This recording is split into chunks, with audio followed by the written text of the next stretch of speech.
Good morning students. आज की class में हम भारत के जो खाद्य मानक चिन्ह हैं उनका नियमन किस प्रकार से हुआ या कब उनका नियमन हुआ, इनके बारे में आज हम चर्चा करने जा रहे हैं। देखिए,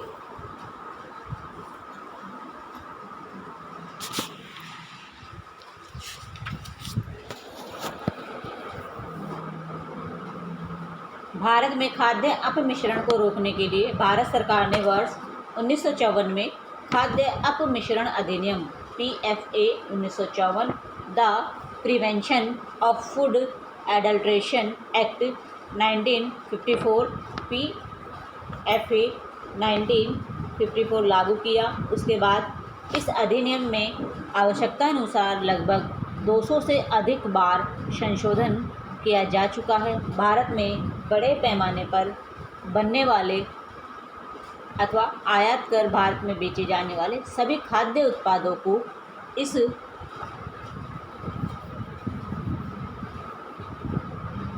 अधिनियम के अंतर्गत वर्णित सभी आवश्यकताओं को पूरा करना अनिवार्य है।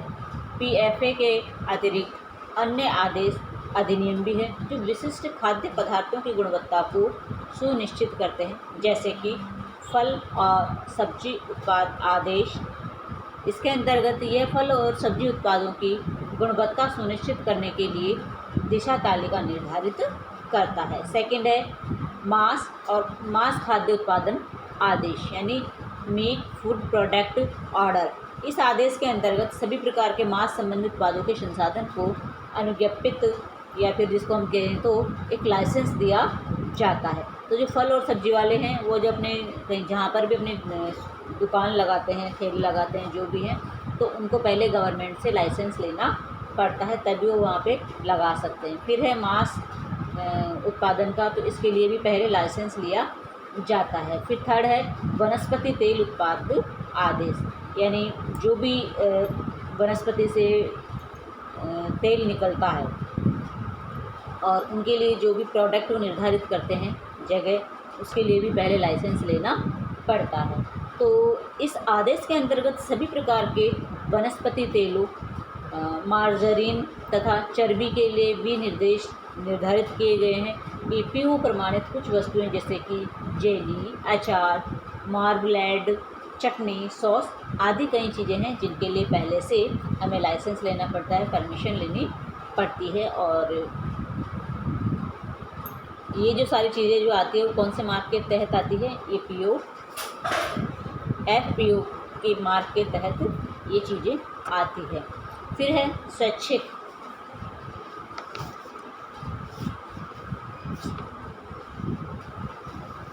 अब ये देखिए, स्वैच्छिक उत्पादन प्रमाणिकता।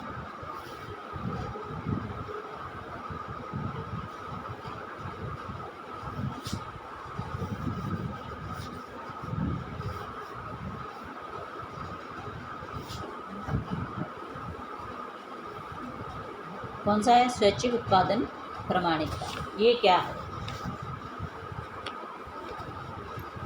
विभिन्न उत्पादों की गुणवत्ता बनाए रखने के लिए तथा उपभोक्ताओं के हितों को ध्यान में रखते हुए सरकार ने कुछ ऐसी स्वैच्छिक संस्थाएं बनाई हैं जो उत्पादों की गुणवत्ता सुनिश्चित करती है।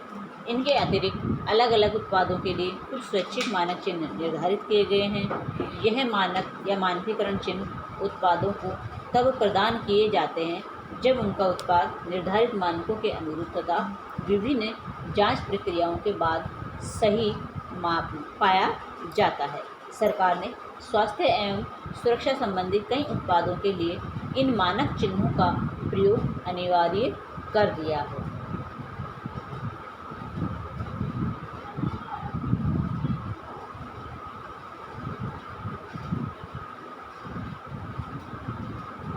मानकीकरण चिन्ह किसी वस्तु की गुणवत्ता का विश्वास दिलाते हैं। ऐसे ही कुछ मानकीकरण चिन्ह इस प्रकार से हैं। अब देखिए, यहाँ पे एक मानकीकरण चिन्ह है, ये देखिए, ये वाला ISI मार्क की प्रोडक्ट आपने देखा होगा। मार्केट जाते हैं तो कई मानक चिन्ह होते हैं उनके, या फिर कहें तो कि एक फूड स्टैंडर्ड होता है कि जो ये खाद्य पदार्थ किस स्टैंडर्ड का है, ISI मार्क का है या भारत सरकार एग मार्क का है, या फिर हम कहें तो FSSAI मार्क का है। तो हम अलग अलग मार्क के प्रोडक्ट खरीदते हैं मार्केट से, तो वो उनकी क्वांटिटी निर्धारित करते हैं कि ये जो प्रोडक्ट हमने लिया है मार्केट से वो किस मार्क का है। और इससे हमें पता चलता है कि यदि हम FSSAI मार्क का लेते हैं या ISI मार्क का लेते हैं या एग मार्क वाली कोई चीज़ लेते हैं, तो उसकी जिम्मेदारी यह मानक चिन्ह लेता है कि यह प्रोडक्ट जो बनकर के तैयार हुआ है हमारी कंपनी से, उसकी जिम्मेदारी वो लेते हैं। यदि ख़राब है या सही नहीं निकलता है जो भी है, तो इसकी जिम्मेदारी ये कंपनियां लेती हैं। अब देखिए भारतीय संस्थान, यहाँ से हम स्टार्ट कर रहे हैं। भारतीय संस्थान जो अब भारतीय मानक ब्यूरो के नाम से जाना जाता है, यानी BIS के नाम से जाना जाता है, द्वारा प्रदान किए जाने वाले मानकीकरण चिन्ह हैं। इस चिन्ह के प्रयोग का लाइसेंस औद्योगिक व उपभोक्ता वस्तुओं के उन उत्पादों को दिया जाता है जिनका उत्पादन इन संस्थाओं द्वारा निर्धारित मानकों के अनुरूप तथा जांच प्रणाली में सही पाया जाता है। देखिए किसी भी प्रोडक्ट को मार्केट में उतारा जाता है तो कई चीज़ों का सहमिश्रण किया जाता है, तो सहमिश्रण भी कई चीज़ों को ध्यान में रखते हुए किया जाता है। तो इन सब चीज़ों की जिम्मेदारी जिस मार्क का प्रोडक्ट है वो कंपनी लेती है कि किसी भी प्रकार की इसमें त्रुटि पाई जाने पर हम जिम्मेदार हैं। तो इनको एक लाइसेंस दिया जाता है, यानी गवर्नमेंट से लाइसेंस लेना पड़ता है। लाइसेंस लेके ही अपनी मार्क वाली प्रोडक्ट को ये आगे मार्केट में उतारते हैं। भारतीय मानक ब्यूरो द्वारा लाइसेंस धारक उत्पादों की समय समय पर आकस्मिक जांच की जाती है। यदि किसी उपभोक्ता को ISI चिन्ह युक्त वस्तु की गुणवत्ता के विषय में कोई संदेह हो, तो देखिए आपने देखा होगा कि बहुत सी कंपनियां अपना कई प्रकार के प्रोडक्ट मार्केट में उतारती है, लॉन्च करती है, तो उसकी पहले जांच पड़ताल की जाती है। लेकिन फिर भी उसमें संदेह होता है तो गवर्नमेंट द्वारा, जांच ब्यूरो द्वारा या BIS के नाम से जो होती है भारतीय मानक ब्यूरो के द्वारा उसकी जांच पड़ताल की जाती है, उसकी चेकिंग की जाती है। और यदि वह खाद्य पदार्थ यदि सही मायने पर सही खरा उतरता है तो ही वह मार्केट में आता है। अन्यथा उसे में कई प्रकार की कोई त्रुटि पाई जाती है तो उसे सील कर दिया जाता है, उसका लाइसेंस रद्द कर दिया जाता है।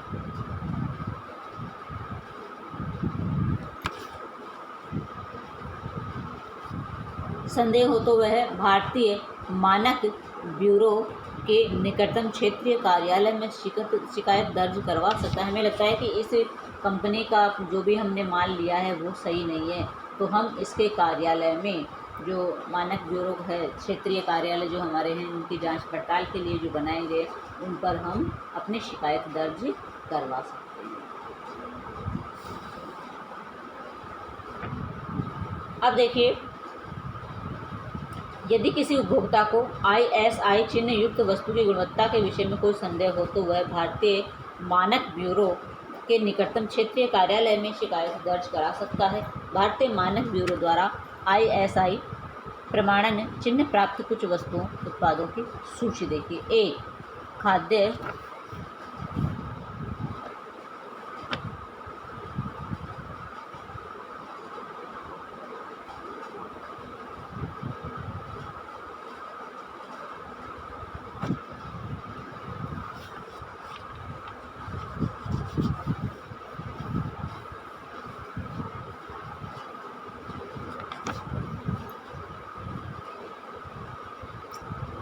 अब हमारा देखिए खाद्य मानक ब्यूरो द्वारा ISI प्रमाणन चिन्ह प्राप्त कुछ वस्तुएं या उत्पादों की सूची देखिए।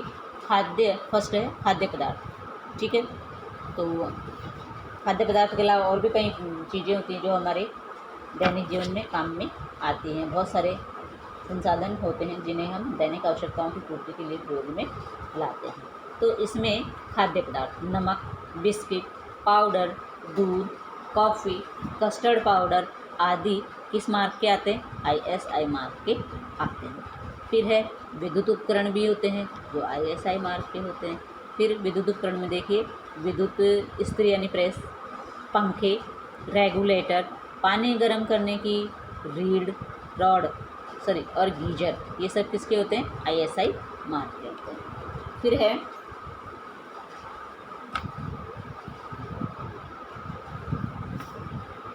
घरेलू उपकरण, प्रेशर कुकर, गैस का चूल्हा इत्यादि।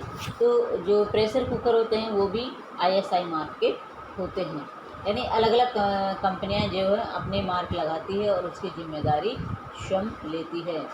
तो ऐसे कई प्रकार के कई प्रकार के मार्क या मानक चिन्ह होते हैं।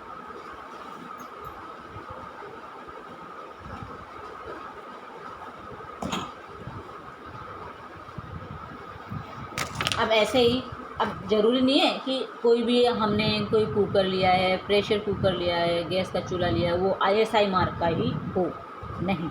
अभी जितने भी मानक चिन्ह जो यहाँ पे हमारे सामने बताए गए हैं ये और ये, तो इसमें सारे प्रोडक्ट निकलते हैं। अब जैसे यहाँ पे क्या बताया गया कि जैसे खाद्य पदार्थ है, बिस्किट है, नमक है, तो ये अपने FSSI मार्क के भी हो सकते हैं, एग मार्क के भी हो सकते हैं और ISI मार्क के भी हो सकते हैं। साथ ही एक मार्क और है हमारा, देखिए इसमें है ISO 9000 मार्क का भी हो सकता है। तो ऐसे कई प्रकार के सामान होते हैं जो अलग अलग मार्क के होते हैं और इनकी रिस्पॉन्सिबिलिटी, इनकी जिम्मेदारी ये कंपनियां लेती है। फिर है एग मार्क। सेकंड नंबर पे क्या आता है हमारा? Egg mark. एग मार्क चिन्ह भारत सरकार के, जैसे इसका लोगो ये है एग मार्क का, ये जो होगा वो आपका एग मार्क का होगा। कि जैसे बहुत सी चीज़ें आती हैं, मसाले भी आते हैं, तेल भी आता है, मक्खन, दाल, चावल, सब सारे प्रोडक्ट एग मार्क के भी निकलते हैं। एग मार्क चिन्ह भारत सरकार के कृषि मंत्रालय के अधीन विपणन एवं निरीक्षण निदेशालय द्वारा कृषि उत्पादों की गुणवत्ता के लिए निर्धारित किया गया है। यह संस्था विभिन्न प्रकार के संशोधित और अर्ध कृषि उत्पाद जैसे सभी प्रकार के मसाले, खाद्य तेल, घी, मक्खन, चावल, दाल, चाय पत्ती, शहद तथा अंडे इत्यादि की गुणवत्ता की जांच कर उनके स्तर के अनुरूप विभिन्न श्रेणियां प्रदान करती है। एग मार्क चिन्ह प्रदान करते समय उत्पाद की प्राकृतिक, रासायनिक, रचनात्मक खूबियों का ध्यान रखा जाता है। संस्था द्वारा समय समय पर एग मार्क वस्तुओं की गुणवत्ता की जांच की जाती है।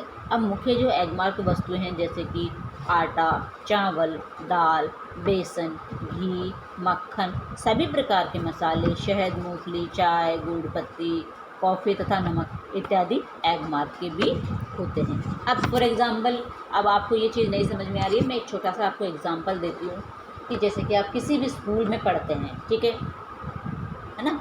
तो किसी भी स्कूल से, मतलब आप रेयान में पढ़ते हैं, निजामुद्दीन में पढ़ते हैं, कैम्ब्रिज में पढ़ते हैं, आदि आदि बहुत सी स्कूल हैं, सेंट विलफील्ड में पढ़ते हैं, या फिर कहीं आप DCS में पढ़ते हैं, ठीक है, या रामाकृष्णा में पढ़ते हैं, जो भी आपके आसपास जितने भी स्कूल्स हैं, आप किसी में भी एडमिशन आपने ले रखा है। लेकिन कोई भी बच्चा यदि इन स्कूलों में जाता है तो उन बच्चों का एडमिशन वहाँ पर रजिस्टर्ड है, ठीक है, लेकिन साथ में जो आपको वहाँ से स्टेशनरी यानी जो बुक्स मिलती है या कॉपीज़ मिलती है, तो वो अपने स्कूल का लोगो उस पर लगा के रखते हैं। यदि बैग आपको वहाँ से मिल रहा है तो उस बैग के ऊपर भी क्या होता है?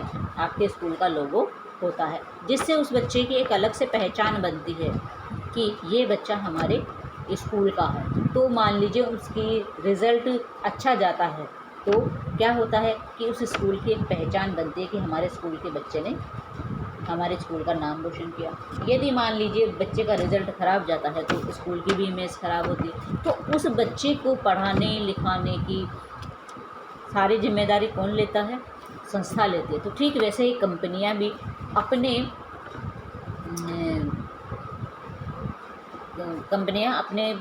अंडर में कई प्रकार के खाद्य पदार्थ या कुछ इलेक्ट्रॉनिक चीज़ें या फिर और भी कई से प्रकार के घरेलू उपकरण बनाते हैं, तो उसकी जिम्मेदारी वो लेते हैं कि हमारे यहाँ पर यह प्रोडक्ट तैयार हुआ और अपनी कंपनी का लेवल उस पर लगाती है। तो इससे हमें पता चलता है कि ये किस कंपनी का है।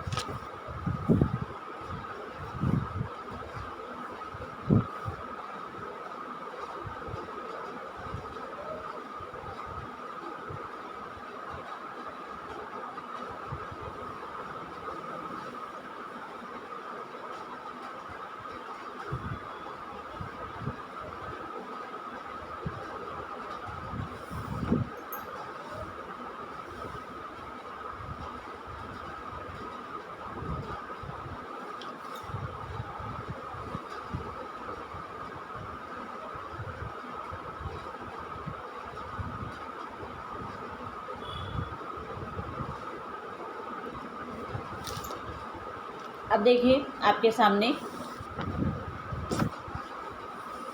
ये दिख रहा है आपका ISI मार्क का चिन्ह।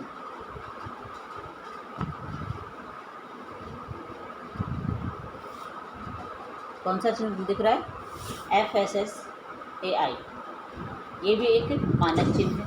खाद्य सुरक्षा और मानक अधिनियम 2006। देखिए ये जो FCI वाला है इसको एक अधिनियम के रूप में 2006 में इसे लागू किया गया था। भारत सरकार ने समय समय पर नियम और नियमन बनाए जो धीरे धीरे खाद्य उद्योगों को बहुत पेचीदा लगने लगे। अतः इस बात की आवश्यकता महसूस की गई कि खाद्य गुणवत्ता के नियमन के लिए सभी नियमों का एकीकरण कर दिया जाए। इस उद्देश्य से भारत सरकार ने वर्ष 2006 में खाद्य सुरक्षा और मानक अधिनियम FSSAI पारित किया। इस अधिनियम का मुख्य उद्देश्य खाद्य से संबंधित विभिन्न नियमों को समेकित करना है और इस चिन्ह के भी, इस मानक चिन्ह के भी कई प्रोडक्ट भारत में या अंतर्राष्ट्रीय स्तर पर चलते हैं।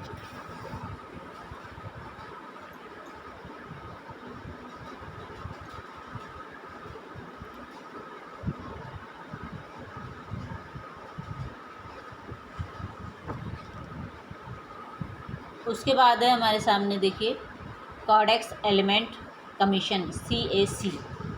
ठीक है।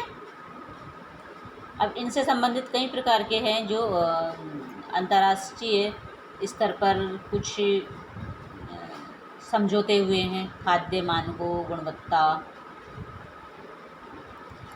शोध, व्यापार से संबंधित अंतर्राष्ट्रीय संस्थान और समझौते। अब ये इंटरनेशनल लेवल पर भी कुछ समझौते हुए हैं, उनमें भी बहुत सी चीज़ें दी गई है कि जैसे इसमें दिया हुआ है खाद्य सुरक्षा एवं गुणवत्ता के लिए वैश्विक स्तर पर काम करने वाले कुछ प्रमुख संस्थान। अब संस्थान का नाम यहाँ पे दिया है, जो संस्थान यहाँ पे कार्य कर रहा है इंटरनेशनल लेवल पर। देखिए फर्स्ट है कोडेक्स एलिमेंटेशन कमीशन।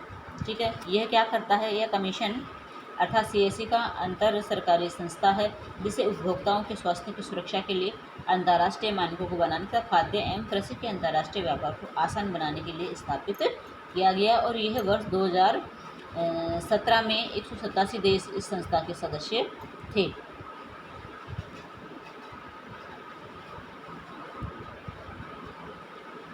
और भारत भी अपने स्वास्थ्य एवं परिवार कल्याण मंत्रालय के माध्यम से इस संस्था का सदस्य है। अब आगे हम देखते हैं, ये तो कोडेक्स वाला हो गया। अब हम देखते हैं अंतर्राष्ट्रीय मानक संगठन ISO के बारे में जान लेते हैं। ISO भी एक मानक चिन्ह है।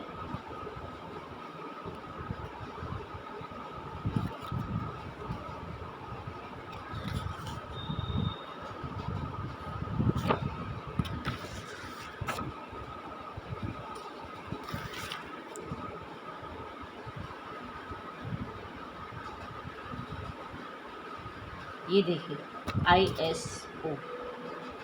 अब हम ज़्यादा डिटेल्स पर नहीं जानेंगे।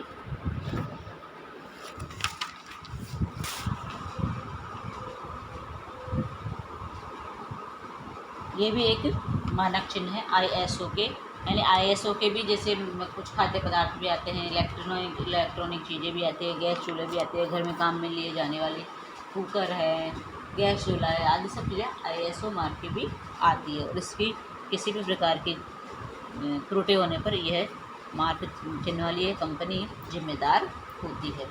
अब देखिए अंतर्राष्ट्रीय मानकीकरण संगठन ISO। अंतर्राष्ट्रीय मानकीकरण संगठन विश्व के विभिन्न देशों की राष्ट्रीय मानक संस्थाओं का अंतर्राष्ट्रीय गैर सरकारी संघ है। इस संगठन का मिशन वस्तुओं के अंतर्राष्ट्रीय विनिमय को आसान बनाने और बुद्धिजीव, वैज्ञानिक, प्रौद्योगिकी और आर्थिक गतिविधियों के क्षेत्र में सहयोग विकसित करने के उद्देश्य से विश्व में मानकीकरण संबंधित गतिविधियों को विकास प्रोत्साहन देता है। तो इस प्रकार से जैसे हमने मानक चिन्ह पढ़े उसमें ये एक इम्पोर्टेंट है।